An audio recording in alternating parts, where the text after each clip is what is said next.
K vegetable S Frooti.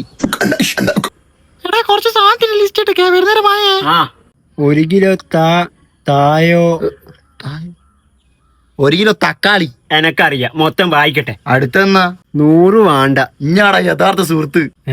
ഞാൻ ഇങ്ങനെ വിചാരിക്കാൻ 100 എനിക്ക് അങ്ങനെ തരും. അതല്ലടോ, ഉമ്മ ഇട്ട ഇഷ്ടാ. 100 വേണ്ട. ഞാൻ 100 തരിക. ആ തരാ. കൊറേ ചാക്ക്. എനിക്കെന്തിനാടാ കൊറേ ചാക്ക്? എനക്കല്ലോ ഉമ്മാക്കല്ലേ. ഒന്ന് വിളിച്ചോക്ക്. ഉമ്മ നിങ്ങൾക്ക് ഇതിനാ കൊറേ ചാക്ക്? എനക്കെന്തിനാണ് ചാക്ക്? നിങ്ങളല്ലേ 3ാമത് എഴുതിയ കൊറേ ചാക്ക്. ഉമ്മാന്റെ ആരംഭ വിദ്യാഭ്യാസം ഇല്ലാത്ത മോനെ. ഓ അത് കൂറച്ചോക്കുന്നാടാ മോനെ. എന്തിനാടാ ഉമ്മാക്ക് ചാക്ക്? അത് കുറച്ച് തേങ്ങ ഉണ്ടേനും ആയിട്ട് വെക്കാൻ. ഡോ ഞാൻ ABCD പാട്. ABCDMNOKUXXY ഇംഗ്ലീഷിന് A+ ആണല്ലേ? JP.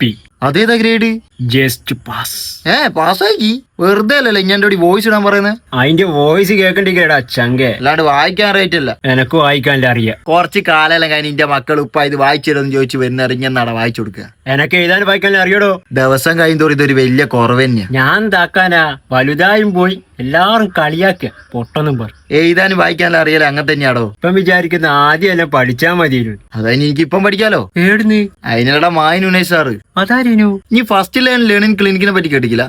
ഇഞ്ഞെപ്പോലെ ബുദ്ധിമുട്ട് അനുഭവിക്കുന്ന കുറെ ആൾക്കാരെ ലൈഫ് രക്ഷപ്പെടുത്തിയ ഒരു മനുഷ്യനാ മായനുനേഷ് സാർ. അതായത് കാസർഗോഡല്ലേ? ഓൺലൈൻ ക്ലാസ് ഉണ്ടാ? ഇതതിന് ഓൺലൈനിലൊന്നും പഠിച്ചിട്ട് കാര്യമില്ല, അവിടെ നിന്ന് തന്നെ പഠിക്കണം. പോയോക്കല്ലേ? എനിക്ക് മാറ്റം വേണ്ടേ? എന്നാ എന്തായാലും പോവാ. റീചാർജ് തീർന്നിക്കേ, പോയി റീചാർജ് ചെയ്തി.